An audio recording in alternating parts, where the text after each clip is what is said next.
I recently read Finish What You Start by Peter Hollins. How many unfinished projects do you have in your mental scrapyard? Just think of the projects that follow this timeline.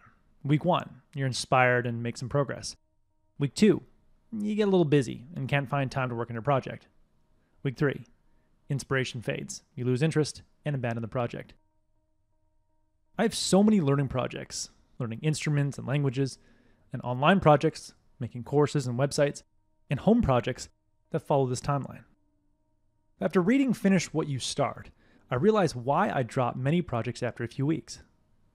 See, at the beginning of a project, I have a surge of inspiration that allows me to easily focus, take action, resist distraction, and persist. You can think of focus, taking action, resisting distraction, and persisting as the 4 follow-through muscles. During week 1, inspiration acts like adrenaline, or a performance-enhancing drug, and allows me to perform superhuman feats. But after week 1, my inspiration fades, and without the performance-enhancing effects of inspiration, I discovered that my follow-through muscles are weak. Now my ego fears that I'll struggle to finish, but it doesn't want to admit weakness, so it gets creative and puts up the psychological roadblock of perfectionism. Perfectionism is insecurity in disguise, because by raising my standards to an impossible level, I have a valid excuse to stop trying and avoid my work being judged, criticized, and rejected. But if I stop trying at the first sign of difficulty, I won't finish anything, and I won't learn a damn thing. Peter Hollins says that you only learn certain things if you see them through to the end. If you don't follow through, then you don't learn all that you have to do, and you don't learn anything about yourself except that you're lazy, or afraid, or a failure. When you finish a project, you get the opportunity to evaluate your work, make adjustments, and develop a smarter method. A finished product that fails to meet your expectations is infinitely more valuable than a product you don't finish. You can finish a terrible website that people laugh at, but that terrible website is a great stepping stone to the next website you'll finish. And because you pushed yourself to finish a website, you learned some HTML code, discovered new coding websites, and learned that you actually enjoy coding, which could lead to an entirely new career. With a finishing equals learning mindset, you can keep perfectionism at bay and focus on strengthening your follow-through muscles.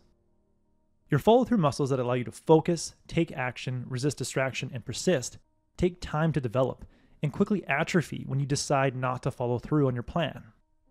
Therefore, the key to strengthening your follow-through muscles is to consistently execute your plan. And a great way to do that is to develop a finishing manifesto. A manifesto is a simple set of rules that you follow no matter what. When you have a finishing manifesto, you don't need to think about what you're going to do when it comes time to work on your project. Regardless of how you feel, you follow the manifesto.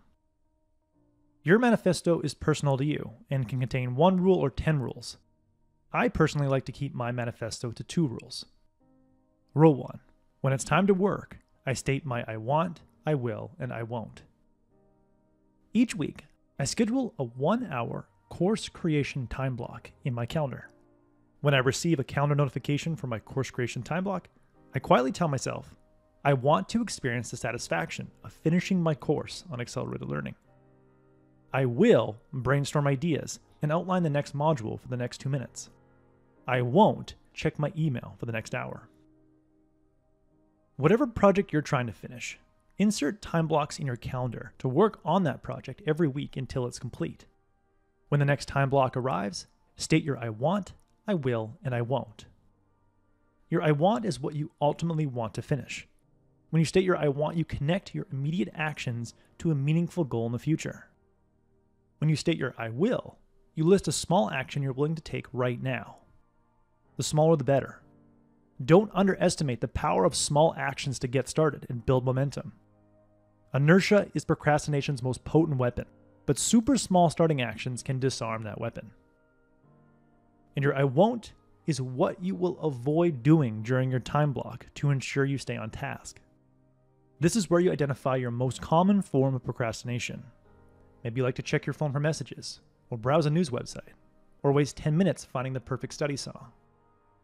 Studies show setting an implementation intention, like an I want, I will, and I won't, can triple the rate at which you follow through.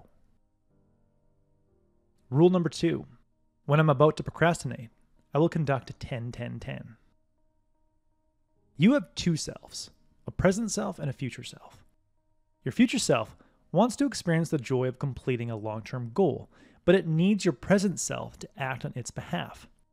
However, your present self has a short-term bias, so the more distant a pleasure is in the future, the less likely the present self is to act. Psychologists call the conflicting desires of the two selves time inconsistency. Procrastination is such a common problem because the present self doesn't see any harm in putting off work because it doesn't associate immediate pain to doing so. But if you can get your present self to travel into the future and experience the pain your future self will suffer by not following through, you can kickstart your present self into action.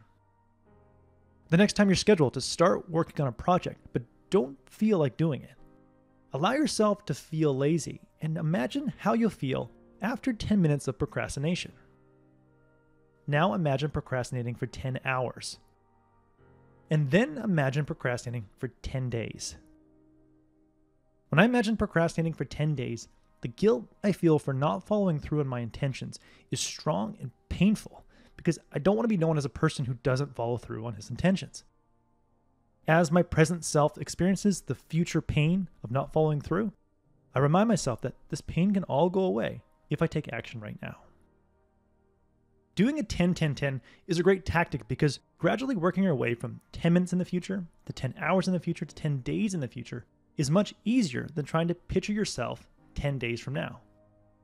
And when you do a 10-10-10, the gradual escalation of guilt suggests to your mind that if you don't act now, the pain will become unbearable.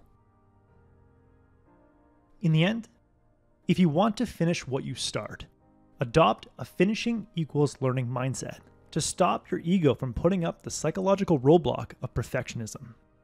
Regardless of what your finished product looks like, you can learn valuable lessons along the way and become a better finisher. With perfectionism out of the way, schedule time blocks in your calendar to follow through on your project plans. Each time you follow through on your plans, you strengthen your follow-through muscles, your ability to focus, take action, resist distraction, and persist.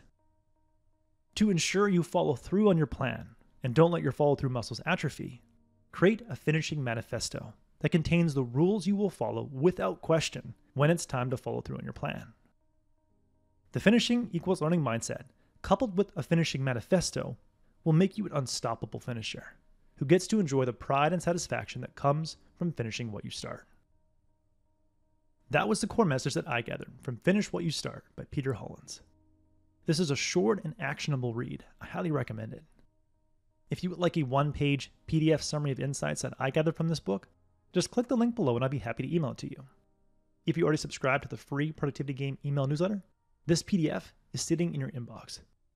If you like this video, please share it. And as always, thanks for watching and have yourself a productive week.